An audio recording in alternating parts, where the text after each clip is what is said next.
last season with AC Milan, Ibrahimovic had gone 8 straight years with a league championship, playing key roles in them all. With PSG going top of Ligue 1 on the weekend, there is now every chance Ibrahimovic will make it an incredible 9 titles in 10 seasons. Spurs winger Gareth Bale seems to have been linked with a move to Real Madrid ever since he broke into the Premier League. Despite that pressure, the Welsh wizard has shown his class and quality, and former teammate Luka Modric wants to make the Madrid move a reality. Having moved from Spurs to Real Madrid in the summer, Modric has settled in quickly at the Santiago Bernabeu and believes Bale could easily do the same. I think he can do it. He's good enough to play at this level. And I hope he will come. It could make him a better player. And just think what it would be like to have Bale on one wing and Ronaldo on the other. For me, they are the best 2 wingers in the world. Having just signed a new 4-year contract with Spurs in the summer, it seems Bale will stay at White Hart Lane for the foreseeable future. But Real Madrid's massive spending power means they could make Spurs an offer too good to refuse, and that long-touted move could actually materialise.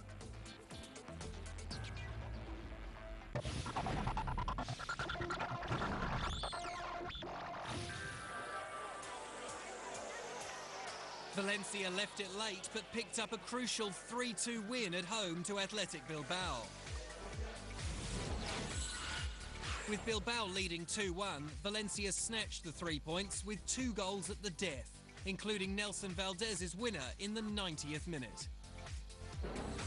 The brilliant Lionel Messi added a 22nd hat-trick to his collection as Barcelona had a man sent off and held on against Deportivo La Coruña for a 5-4 win. Juventus created a gap at the top of Serie A, beating nearest rival Napoli 2-0, with late goals from Martin Caceres and Paul Pogba. Lazio kept itself in the title race and hammered another nail into AC Milan's coffin with a 3-2 win, capped by Miroslav Klose's second-half strike. Norwich grabbed a rare moment in the spotlight, winning its first game of the season against Arsenal 1-0, despite the Gunners having 71% of possession. There was no joy for Spurs boss Andre Villas-Boas against former team Chelsea, which won 4-2 with 2 excellent goals from Spanish winger Juan Mata. I think the players that they have are at the moment in a level of form and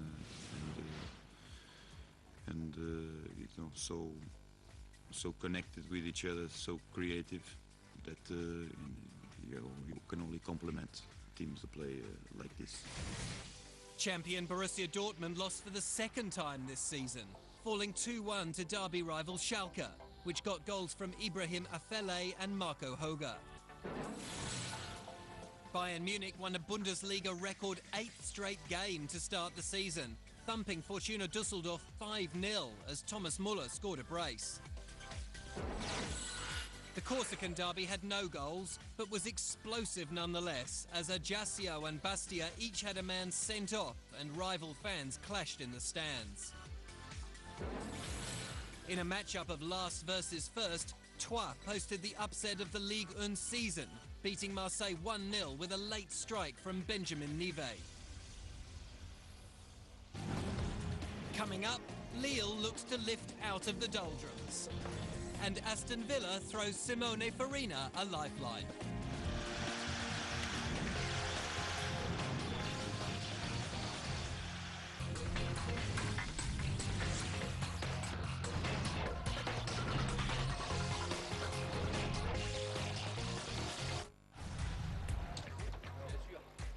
Over the past 4 full seasons, Lille has never finished lower than 5th in Ligue 1, winning the championship in 2010-11.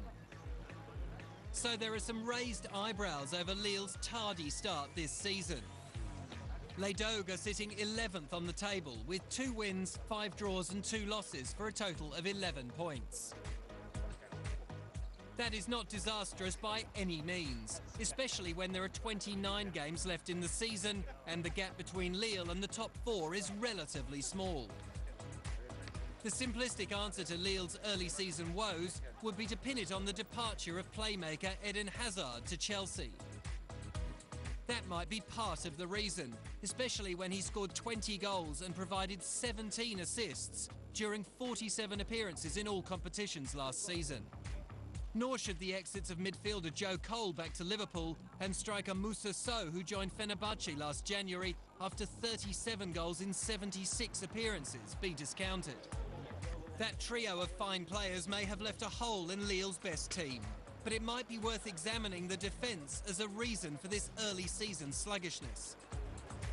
Lille is ranked 11th in Ligue 1 for goals against, with 11 conceded in 9 games. That extrapolates to 46 goals over the course of the season, and most allowed by Lille over the past decade. Over the past 3 years, Lille's defensive record has been an accurate indicator of its league position. In 2010, Lille's defence was ranked 4th and the team finished 4th on the table, while Les Dogues' defence was number 1 en route to the championship in 2011.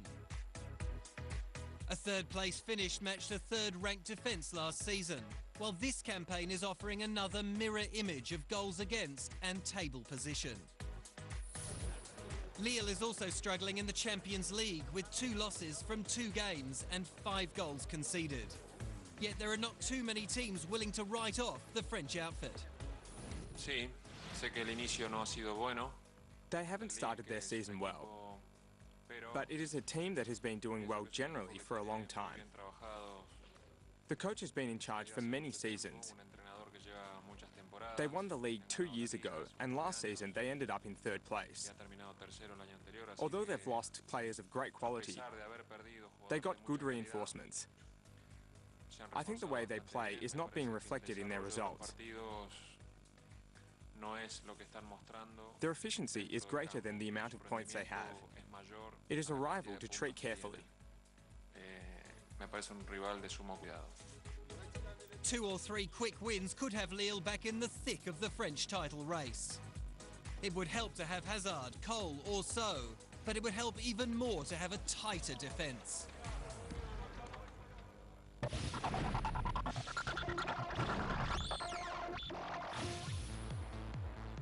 Atletico Madrid has dominated the Europa League in recent years, to the extent it has won the competition twice in the past 3 seasons. While it is Europe's second-tier competition and looked down on by some, Atletico takes it seriously, hence its success. That dedication to strive for success means Atletico is now on an unbeaten run of 15 games in European competition, including the UEFA Super Cup. It is an impressive effort by Atletico, which can reach Sweet 16 on Thursday night against Académica Coimbra in Europa League Group B. But Atletico should tread warily against the Portuguese outfit. It was at this stage of last season's competition that Atletico had last lost in Europe, going down 2-0 to Udinese. An unusual and historic meeting will take place in Group H, when Rubin Kazan of Russia plays Neftchi PFK of Azerbaijan. The clubs have not played each other since 1976, when they were both in Division 2 of the Soviet Union League.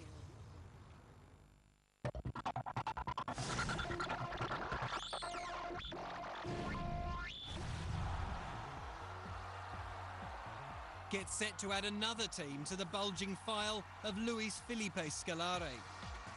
Recently sacked by Palmeiras, the man who led Brazil to the 2002 World Cup could be heading to Sporting Lisbon. The Portuguese club recently cut ties with Ricardo Sapinto, which was timely considering Scolari's departure from Palmeiras in Brazil. I do not know anything yet. If a club has not won a title for 4 or 5 years, they may approach a coach who appears to be a champion. As conceited as that sounds, it is true that Scolari has a history of success at club and international level.